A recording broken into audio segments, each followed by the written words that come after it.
Bienvenidos sean todos a este especial de la revista digital Jurista. En esta ocasión nos place mucho encontrarnos en las instalaciones del IMIPE, el Instituto Morelense de Información Pública y Estadística. Conversaremos con el comisionado presidente, el maestro Marco Antonio Alvear Sánchez, quien nos dará información relevante sobre esta importante dependencia en el Estado. Él es licenciado en Derecho con especialidad en Derecho Penal. Maestro, muchas gracias por el espacio en su agenda. Para comenzar la charla, me gustaría si puede compartirnos qué es el IMIPE. Bueno, gracias antes que nada por el espacio, por la oportunidad de tener este intercambio con quienes nos hacen favor de seguirnos a través de este programa. Bueno, decir que el Instituto Morelense de Información Pública es un instituto autónomo que tiene la responsabilidad de tutelar dos derechos humanos: el derecho de acceso a la información pública y la protección de datos personales en posesión de sujetos obligados. Dos ejercicios fundamentales en cualquier democracia constitucional que así sea concebida como tal. La rendición de cuentas en democracia es fundamental y justamente quienes tenemos una responsabilidad en la administración pública en cualquiera de sus niveles tenemos justamente la obligación de transparentar cada peso que recibimos. Y justo esta tarea la tenemos encomendada desde el ámbito de la Constitución Federal y, por qué no decirlo, también en la Constitución local. Entonces, han crecido un poco los temas de responsabilidades, porque no nada más ahora también vemos estos dos derechos, sino también otras derivadas de estas obligaciones, como pudiera ser el tema también, por qué no decirlo también, el tema de los archivos como una responsabilidad más que tenemos también como órgano garante. Pero en general te diría yo así, para que quienes hoy nos ven, tutelamos dos derechos humanos: acceso a la información y protección de datos personales. Muy bien, maestro. Justamente los temas de transparencia en las instituciones y gobierno comienzan a estar dentro de los intereses de la población debido a las políticas anticorrupción de la actual administración. ¿Usted considera que cada vez más personas consultan las plataformas del IMIPE? Nosotros consideramos que sí. Creo que es una herramienta fundamental para construir ciudadanía. Y ciudadanía en democracia justamente es la toma de decisiones de manera informada. Para poder tener esa condición, justamente se requiere tener información para tomar mejores decisiones. Sí es un tema complejo, hay que decirlo también, porque creo que las instituciones como esta tenemos que salir más a la calle. Y me refiero a tener este acercamiento con los ciudadanos para que sepan realmente el trabajo que realizamos de manera cotidiana. Y justamente es una de las tareas a las que nos vamos a enfocar, porque hemos hecho una serie de actividades propias de este ejercicio. Comisionado en tu plaza, por ejemplo, es un gran ejemplo de cómo el instituto se puede acercar a los ciudadanos para que conozcan realmente el trabajo que realizamos todos los días en este instituto. Eso les va a permitir a ellos, como te comentaba previo a ello, a esta entrevista, tomar mejores decisiones. Y, ¿por qué no decirlo?, participar de manera activa en la construcción de una democracia más sólida. Y creo que la rendición de cuentas llegó para quedarse. Podemos ser incómodos para algunos actores políticos, para aquellos que no les gusta transparentar el manejo de los recursos, pero justamente estamos llamados para eso. Entonces, creo que nosotros tenemos esa convicción de servicio. Hoy tenemos un pleno como lo establece la Constitución del Estado de Morelos, y eso nos ha permitido ir resolviendo una serie de temas pendientes que no habían sido resueltos en anteriores integraciones. Hay que decirlo, hoy sí estamos ya, pues ahora sí que con la espada desenvainada para justamente llegar incluso a medidas de apremio un poco más fuertes para efecto de que todos aquellos los sujetos obligados que establece, o todas aquellas personas y todas aquellas dependencias que reciban recursos públicos, transparenten el manejo de los mismos. No es una tarea fácil, hay que decirlo, hay resistencias. Y hoy, más que nunca, también hay que decirlo, pues estos órganos autónomos como este de la transparencia y de la protección de datos personales, pues no está viviendo su mejor momento. A nivel nacional vemos cómo incluso ha habido una presión muy importante sobre el órgano garante a nivel nacional, el INAI, y por qué no decirlo, también con nosotros. Nosotros hemos hecho una tarea titánica, hemos tenido que incluso acudir a la Suprema Corte de Justicia de la Nación para que muchos de nuestras determinaciones que hemos tomado se puedan garantizar a través de justamente del órgano cúpula del Poder Judicial de la Federación. Y me refiero básicamente a una serie de controversias que hemos interpuesto para, por ejemplo, poder cubrir algo que no se hacía aquí, que era pagar impuestos y seguridad social. Aguas, ustedes son abogados, quien no paga impuestos es un delito, quien no paga seguridad social, además de ser una violación a un derecho humano, pues también constituye un delito. Entonces, sí es muy complicado a veces poner orden donde nunca ha habido orden. Y entonces estamos justamente tratando de sacar al IMIPE de nueva cuenta, acercarlo justamente a los ciudadanos para que sean ellos quienes realmente puedan activar activar a este órgano constitucional autónomo para que tengan garantizados estos dos derechos. Excelente, maestro. También el tema de la protección de datos personales está en auge por los avances de la tecnología. ¿Cómo funciona la garantía de los derechos humanos en esta materia? Justamente es una de las tareas novedosas, como lo acabas de decir. El nuevo oro del siglo que nos está tocando vivir ya no son las piedras preciosas, no son los metales preciosos, ya no es el petróleo, son los datos personales.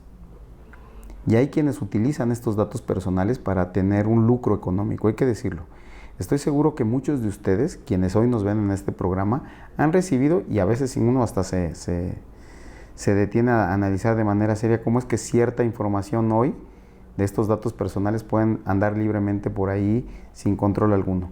Y a veces nosotros, hay que decirlo, la pandemia fue un elemento importante, nos agarró muy mal parados a todos.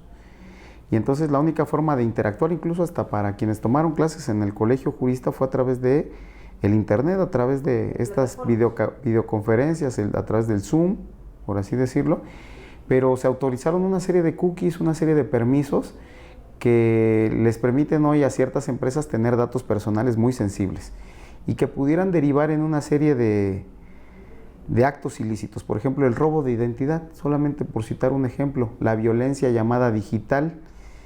Hoy, por ejemplo, no sé si ustedes sepan, esto no está legislado, pero cada vez más estamos migrando, y si no me creen, chequen, hay una aplicación en su teléfono para que vean cuánto tiempo pasan frente a su teléfono todos los días. Y les voy a dar un dato del INEGI, no es un dato mío, dice que aproximadamente los mexicanos pasamos diario, promedio, entre 4 a 5 horas en nuestro teléfono celular. La mitad de nuestro cerebro, de los dos hemisferios, uno está trabajando en el metaverso o en la realidad virtual y el otro está en esta realidad. Hay empresas en México, seguramente ustedes son abogados, no van a dejar mentir para acreditar que efectivamente se puede lucrar con los datos personales. Una empresa que se llama Búho Legal. ¿Qué encontramos en Búho Legal? Encontramos, por ejemplo, todas las cédulas profesionales de los litigantes.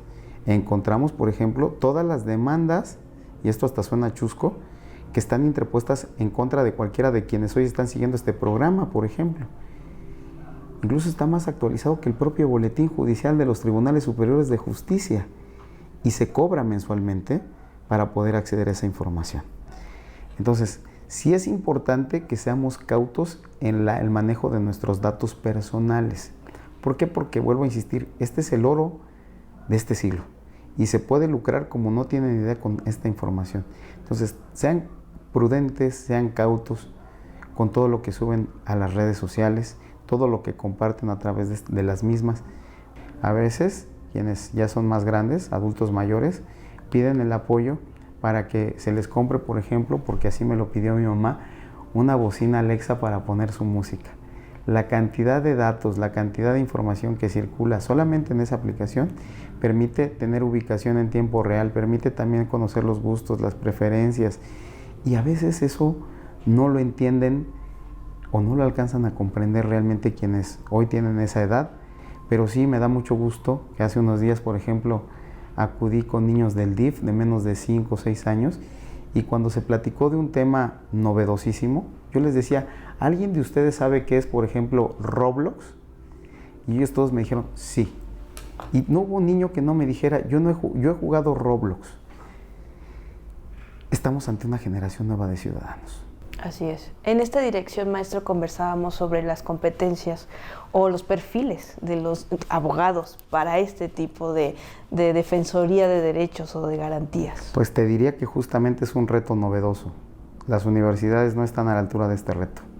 Tuve la oportunidad de platicar con algunos integrantes de algunas universidades, tanto públicas como privadas, y yo les hacía una pregunta muy seria. Les decía, ¿cómo se está enseñando hoy la materia o la asignatura de contratos? Como en el siglo V a.C. con los mismos postulados, con las mismas cláusulas, sin sabores, sin olores, con las mismas letritas pequeñas, no entendibles. ¿Es en serio? ¿Así se enseña la asignatura de contratos? Les digo algo, a quienes hoy imparten esa cátedra quedaron realmente rebasados.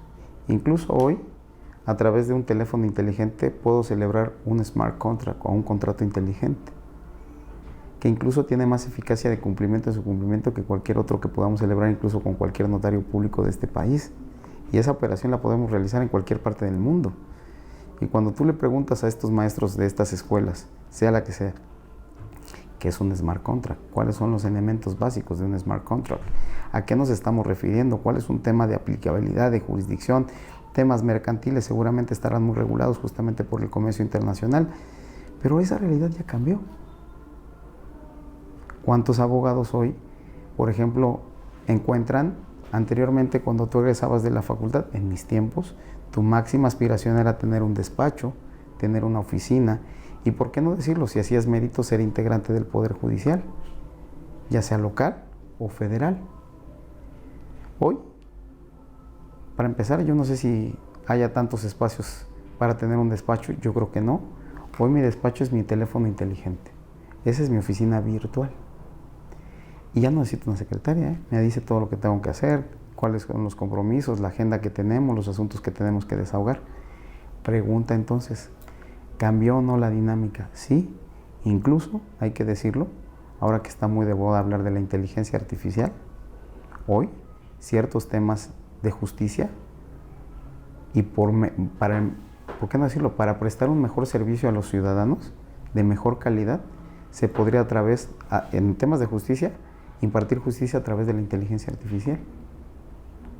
En casos complejos, por ejemplo, en materia penal, hasta hace unos años todavía se hablaba de el juez encapuchado, por seguridad, el juez al que no se le conocía el rostro. Pues temas de esta naturaleza, casos muy complejos en donde se pone en riesgo la integridad del juzgador, pues bien podría ser la inteligencia artificial quien se encargue de ir dictando los acuerdos en materia penal, seguramente con menos errores y seguramente con criterios muy firmes, que no se prestaran a temas, por qué no decirlo también, de tergiversar la ley y temas en caso hasta de corrupción. Entonces, fíjate hasta dónde está llegando el tema, hasta impartir justicia a través de estos mecanismos. Es correcto, maestro. Definitivamente estamos enfrente de un nuevo paradigma. Regresando al instituto, en la página oficial podemos ver las diversas capacitaciones y diplomados que otorgan. ¿Cómo podemos acceder a ellos? Bueno, decirte que tenemos una oferta educativa inédita como nunca en el país. Hay que decirlo, somos de los pocos órganos garantes que ofrece una oferta educativa. Por ejemplo, ofrecemos la maestría en transparencia, protección de datos y combate a la corrupción, segunda generación, por cierto. Ofrecemos como cada año los diplomados, 3 diplomados con registro de validez oficial ante la Secretaría de Educación Pública. Tienen ya un costo realmente accesible para cualquier bolsillo, porque realmente lo que pagamos con esa cuota de recuperación, pues prácticamente más de la mitad se va para pagar lo que cobra la Secretaría de Educación Pública por el registro de validez oficial de estos documentos. Pero voy a dar un dato con el ánimo de que vean que es este contraste en lo que cuesta un diplomado en la UAM y un diplomado con nosotros, además con las mismas características. El año pasado dimos un diplomado con la UAM y ese diplomado tuvo un costo de 6,000 pesos. Nosotros en el instituto cobramos solamente una cuota de recuperación de 1,000 pesos. Insisto, y lo que buscamos es justamente a través de este tipo de diplomados. Te decía, tenemos el de transparencia, el de rendición de cuentas, el de archivos, y pues decirte que siempre hemos buscado tener a los mejores ponentes y estamos pues al arranque del último de este año. Tenemos ya prácticamente un mes con el diplomado en protección de datos y ciberseguridad, que es un súper tema, no sabes el tema que estamos abordando ahí. Pero justamente lo que queremos es que todos aquellos interesados y en general el público, en general los ciudadanos, se acerquen a este instituto, porque son temas, insisto, novedosos, hasta para los políticos, que de repente no entienden la nueva dinámica. Dejo el reto en la mesa en el ánimo de provocar.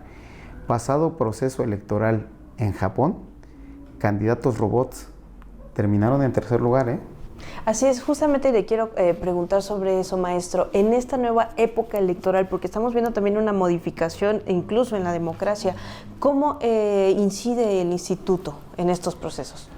Qué interesante que lo planteas. Justamente creo que sí podríamos incidir en el tema de protección de datos personales, pero es un tema que no es competencia de este órgano, pero sí de la Autoridad Administrativa Electoral, me refiero al INPEPAC, y sí también de la Autoridad Jurisdiccional en materia electoral, y me estoy con ello refiriendo al Tribunal Estatal Electoral. ¿A qué me refiero? Por ejemplo, hoy la pregunta es, ¿a través de esta inteligencia artificial se puede incidir en los procesos electorales? Claro, ya pasó en Estados Unidos, en la última elección entre Joe Biden y Donald Trump. ¿Inciden en la calidad de la democracia? Sí. Y entonces, cuando entran en la dinámica electoral, la pregunta es, a través de estas preferencias electorales que se pueden generar a través de las distintas redes sociales, ¿pueden incidir en la toma de decisiones de los electores? Yo creo que sí. Y la verdad es que el reto no es menor, porque te decía yo que desafortunadamente son temas novedosos. Pero yo sí creo que si no se toman cartas en el asunto, sí podemos entrar en una dinámica muy compleja. Y creo que justamente esta realidad de ver si estas redes inciden en el ciudadano, yo te diría sí, sí van a incidir. Hoy es más eficiente la transmisión de información a través de estos teléfonos que anteriormente la transmisión que se hacía a través de los mítines públicos. Esos ya quedaron rebasados. Claro que sí, maestro. Me queda una última pregunta en el tintero.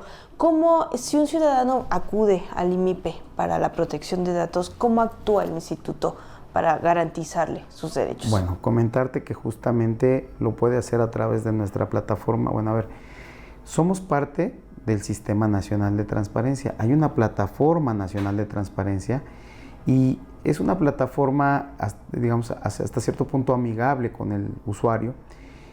La solicitud se puede hacer a través de esa plataforma, si es desde el domicilio. También se puede hacer de manera tradicional, a través del escrito que se puede hacer o la solicitud que se puede hacer por escrito a través de la oficialía de partes de este instituto. Pero ¿por qué no decirlo? También tenemos un kiosco digital y cualquier ciudadano que esté interesado en estos temas puede venir personalmente al instituto. Contamos con el personal que pueda apoyarlo para que pueda hacer esta solicitud. Digamos que justamente la carga de trabajo que tenemos es una carga compleja. Tenemos muy pocos trabajadores, pero eso no es limitante. Hemos implementado una serie de políticas internas para el manejo de los expedientes que permiten ir resolviendo algunos temas. Cuando llegamos a este instituto teníamos un rezago de más de 10,000 asuntos. Tuvimos que abatir el rezago. Yo creo que ya estamos realmente con una cantidad ínfima de esos 10,000, más lo que entra todos los días, que es una cantidad importante de solicitudes. Y lo que estamos haciendo es implementar una serie de estrategias que permitan acortar los tiempos. Queremos justamente en un plazo razonable, en un plazo muy breve, dar respuesta a todas las solicitudes que nos hagan todos los ciudadanos. Y con eso yo creo que podríamos tener la tranquilidad de que el siguiente año estemos en condiciones de poder garantizar en un muy breve lapso de tiempo estos dos derechos. No es que no lo hagamos, lo tutelamos, pero a veces la infraestructura, el recurso humano, el recurso material nos limita un poco, pero no es argumento. Entonces, haremos lo propio para que en un breve lapso de tiempo, y ese es el compromiso de tu servidor al frente de la presidencia de este órgano, que estemos en condiciones de cumplir en tiempo y forma con los plazos que establece la normatividad en materia de transparencia. Excelente, maestro. Pues muchísimas gracias por su tiempo. Ha sido un placer estar con usted y conocer al IMIPE. No, al contrario. Muchas gracias por la oportunidad y pues un saludo al Colegio Jurista de nueva cuenta y agradecerles como siempre el espacio y de nueva cuenta felicidades por estos primeros 15 años, que sean los primeros de muchos más. Me invitan al pastel, que yo por cierto, yo dice un amigo, perderé un sombrero más no una gorra, y si me invitan al pastel del Colegio Jurista, yo estaré encantado de que me inviten para partir las velas y ayudar a darle, ¿por qué no?, una mordida al mismo. Entonces muchas gracias y espero, insisto, volverte a tener en este instituto. Gracias a ustedes como siempre, gracias, qué amable.